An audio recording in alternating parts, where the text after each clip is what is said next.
Hello everyone and welcome back to Law Statistics. Today's presentation is based on the topic Muslim Law. Part 1 Maintenance. Maintenance consists of the provisions of accommodation, food, and clothing. It is a lawful right of the wife under a valid marriage, irrespective of her means or religion. The entitlement of the wife to maintenance derives its authority from the Quran, Prophet's tradition, and consensus. In Surah Al Nisa, verse 34, the Quran says men are the protectors and maintainers of women because God has given the one more strength than the other, and because they support them from their means. Assessment of maintenance. The scale of maintenance was not discussed in the Holy Quran or the Sunnah, but it was rather left to juristic options. It is calculated in Hanafi, Maliki, and Hanbali law as the mean between the resources of the husband and the previous living standard of his wife. However, Shafis and Shias fix it according to the means of the husband alone. The husband is required to provide the wife with a house that is safe both structurally and in location and is free from any other members of his families, including other co-wives. The only exception is that the husband can require his wife to live with infant children of his previous marriage, although Shia school differs. Entitlement and lost maintenance. Maintenance shall be due to the wife during the subsistence of marriage if all the following conditions are fulfilled: a valid marriage. If all the legal conditions are fulfilled, there is a valid marriage. Void marriage.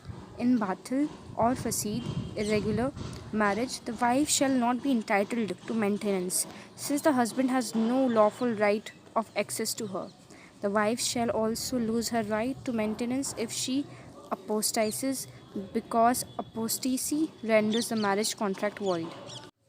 Lack of access. It is tamkeen, that is, availability of the wife for her husband, and not the marriage itself, that makes maintenance the right of the wife. This right shall be lost if the husband is denied access to the wife at all lawful times. Thus, a woman in jail is not entitled to maintenance, even if she is innocent and consummation has occurred. The same rule applies for a kidnapped wife. Now is the obedience. A disobedient wife has no right to maintenance. The husband's duty to maintain begins when the wife submits her to husband. If the wife declares herself ready to start cohabiting with the husband, he is maintain her even if she is living in the house of her guardian, as she has done everything she could. Moving ahead, Sharia defines a disobedient wife as a woman who leaves the matrimonial home without a lawful excuse. The Shias consider as a lawful excuse wife visiting her sick father who needs her to stay with him, having nobody else to look after him even if the husband denied permission. Both Sunnis and Shias agree that there will be no maintenance for a wife who goes to work without the husband's permission. The disobedient wife's lost right to maintenance shall be revived on the removal of the cause. Similarly, the wife's maintenance shall be suspended if she travels unaccompanied by her husband.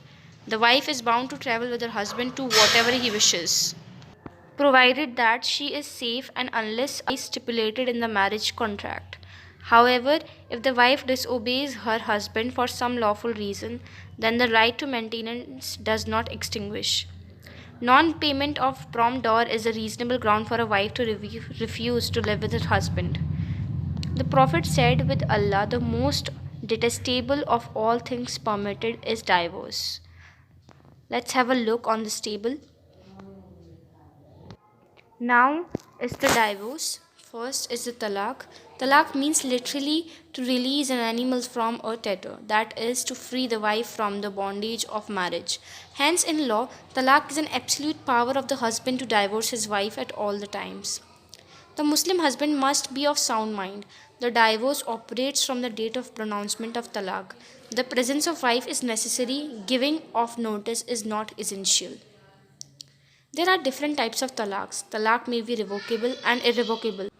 Revocable is approved form, whereas irrevocable is disapproved form. Talaq ihsan.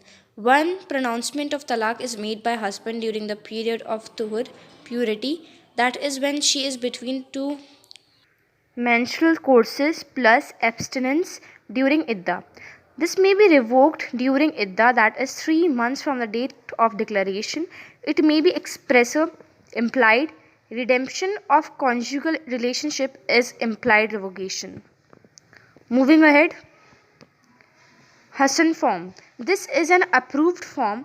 There are 3 successive pronouncements during 3 consecutive periods of tuhur with abstinence thereof. The procedure is during tuhur, the husband pronounces talaq. During the second period of tuhur, he pronounces again talaq. There should be complete abstinence by husband. After this, during the third period of tuhur, he pronounces talaq. This is final and binding. Divorce becomes complete and irrevocable. Also, disapproved forms. Triple declaration. 3 declarations made during tuhur in one sentence, talaq, talaq, talaq. It is lawful, though it is sinful according to Hanafi. Other schools do not approve this form. Jurist Amir Ali say a king Humayun seems to have initiated this as it was advantageous to him. Single irrevocable declaration. This is also not approved. Legal effect. When divorce is irrevocable, marital intercourse becomes unlawful. If the husband or wife die during iddah with revocation, each is entitled to inherit from the other. If the divorce is irrevocable, neither of them can inherit from the other. And the fourth point is, wife is entitled to maintenance during iddah. Now is the zihar. Zihar is a form of divorce by the husband. It means injurious assimilation. This is very rare in India and of no practical importance. Here the husband swears that to me the wife is like the back of my mother, or she is my sister. If he intends to revoke this declaration, he must pay money by way of expiation or fast for a certain period. If the abstains for 4 months, the wife may get a decree of divorce from the court. This was in existence in pre-Islamic Arabia. It is archaic form of oath. Ilha. Husband takes oath to abstain from sexual intercourse. He should follow this for 4 months. Among Shias, a Sharia school, the wife should get a decree if divorce is to be effective. Kul and Mubara. This refers to dissolution of marriage by common consent.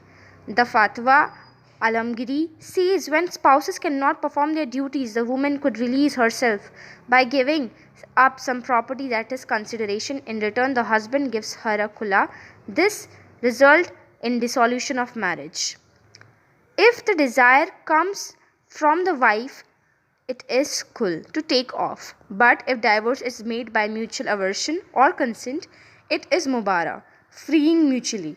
In kul, the wife begs to be released and the husband agrees for a consideration. In mubara, both agree and hence each is happy being rid of the other. Certain formalities are to be observed according to Hanafi law and Ithna Ashari law. The husband proposes a dissolution of the marriage and the wife accepts in the same meeting. No form is prescribed. Now is the legal effects. The marriage becomes dissolved. Iddah is to be observed. Wife and children have a right to maintenance. Termination of wife's maintenance. Death. Divorce. Regarding divorce, all school agree if the divorce is revocable, the wife is entitled to maintenance throughout the iddah. Because repudiation in a matter in the husband's hand and wife still remains under his control. If, however, the divorce is irrevocable, then only Hanafis allow maintenance during iddah. The Malikis states that such a woman is entitled to full maintenance only when she is actually pregnant. If she is not pregnant, then the wife is entitled to lodging only during the iddah. Also, moving ahead, all schools agree that a divorced Muslim woman is entitled to no maintenance after the iddah period. The rationale being that this woman would normally return to their naturally family or would remarry. However, if a man wants to provide maintenance for the rest of her life, is not preventing from doing so by any provision of Muslim law. This area has been a subject of considerable reforms. in the case of Ali versus Sufaira, the judge again turned to the Quranic text and said the Surah 2 verse 236 to 37 and 241 to 42 makes it clear that any Muslim must give a reasonable amount by way of gift or maintenance to the divorced lady, and they are not limited to the period of iddah.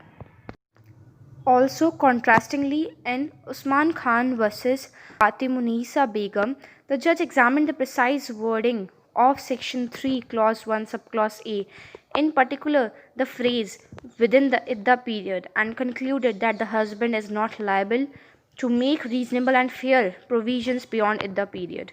However, the decision in the case seemed faulty, ignoring the intention behind the 1986 Act and the idealistic spirit of the Quranic provisions. Under the Quranic law, mutat is paying in deserving cases only and not unconditionally to every female divorcee. The cloak under the 1986 Act gives an absolute right to all divorcees, irrespective of the circumstances. That's all for the presentation. Thank you and have a great day ahead.